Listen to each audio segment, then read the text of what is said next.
So I was here in Kildare speaking about the Irish Civil War in Dublin, which is the topic of my forthcoming book by Merriam Press.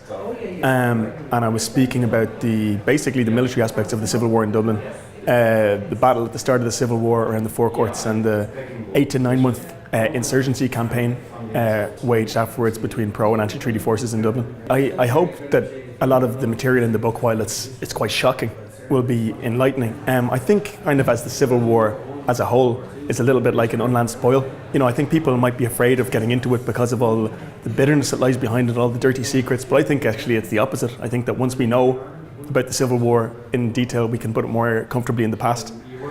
Regarding my own research, I guess if I had to sum it up to two kind of shocking things or two surprising things, one would be the evolution of Michael Collins' squad and intelligence department into what anti-treaty Republicans referred to as the murder gang in Dublin, and the evolution of that group from an IRA unit to pro-treaty undercover unit who killed at least 25 anti-treaty Republicans in Dublin, and to finally more or less the same group was involved in the army mutiny, to trying to pull off a coup d'etat at the very end of the Civil War against the pro-treaty government.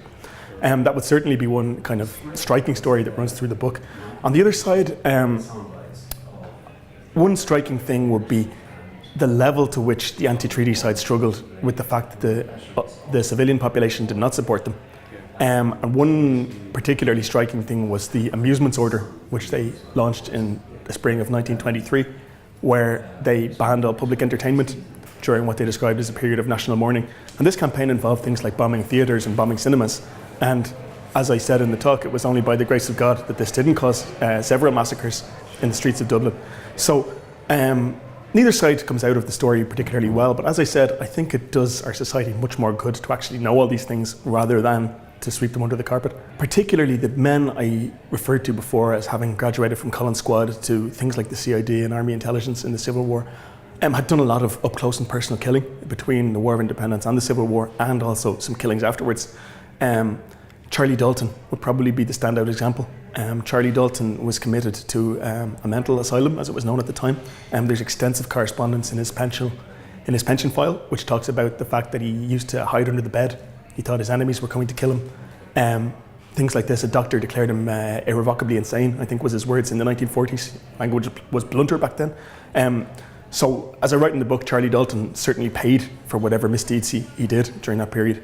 But on the other side, for example, Joseph O'Connor, who was anti-treaty, he was an IRA commander in the War of Independence, anti-treaty commander. He was in prison during the Civil War. When he came out, his wife had to walk him to his job, which was in Dublin Corporation every day. Every time a car backfired, he would jump to the ground. Every time a tram approached, he would freeze because his fight or flight kind of instincts were, if you like, overdeveloped. It's what we call today PTSD. It's an overused term, but certainly the likes of Joe O'Connor would have had it. And one more example would be the likes of Frank Sherwin, who became later an independent politician in Dublin. And he never recovered the use of his arm, after the Civil War, after a beating he got in Portobello Barracks. So certainly, both mentally and physically, a lot of participants had a lot of trouble reintegrating into society.